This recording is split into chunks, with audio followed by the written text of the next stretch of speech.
ارے بقرعید منانا ہے، اللہ کی راہ میں آپ کو کچھ پیسے نکالنے ہیں، تو کیا مسلمانوں میں غریب نہیں ہے کیا؟ ان کی مدد کر دیجئے، ان کو پیسے دے دیجئے. کیا اس سے اللہ خوش نہیں ہوتا ہے کیا؟ نلی نہاری اور کباب کھانے سے ہی اللہ خوش ہوتا ہے کیا؟ بڑا سوال ہے بھائی. اگر واقعی میں معصوم جانوروں کی تڑپا کر کے ہتیا کرنے سے اور اس کا کباب کھانے سے، اس کی نلی نہاری کھانے سے اللہ خوش ہوتا ہے، تو مجھے لگتا ہے کہ اللہ تو بہت خوفناک ہے اور خطرناک ہے. سن نجاست بکنے والی دوستو، اس کا نام نازیہ الہی اپنے آپ کو بتاتی ہے، لیکن یہ نجاست بکنے والی ہے. اللہ خطرناک نہیں، اللہ کا عذاب بہت خطرناک ہے.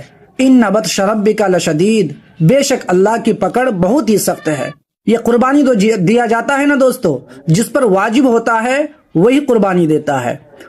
اور نازیہ الہی، تم بول رہی ہو کہ مسلمانوں میں غریب نہیں ہے.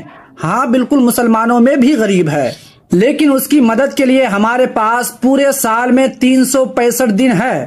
اس کو صدقہ دے کر، زکوٰۃ دے کر، اور بھی بہت سے طریقے ہیں، ہر دن مدد کر سکتے ہیں. اور اس قربانی میں بھی غریبوں کی ہی مدد ہوتی ہے. اس کا جانور خرید کر اسے پیسہ دیا جاتا ہے، روپیہ دیا جاتا ہے. اور جو غریب کبھی گوشت نہیں کھا پاتا، خرید کر نہیں لے پاتا، اسے گوشت بانٹا جاتا ہے، اسے گوشت دیا جاتا ہے. اور جانور کا کھال چمڑے کا پیسہ بھی ان غریبوں کو ہی دیا جاتا ہے. اس پیسے کو خود استعمال نہیں کر سکتے، سمجھی انبھکتگی رکھیل. اور رہی جانوروں کو تڑپانے کی بات، تو اب تم خود ہی دیکھ لو تمہارے ابا یہ کیا کر رہے ہیں.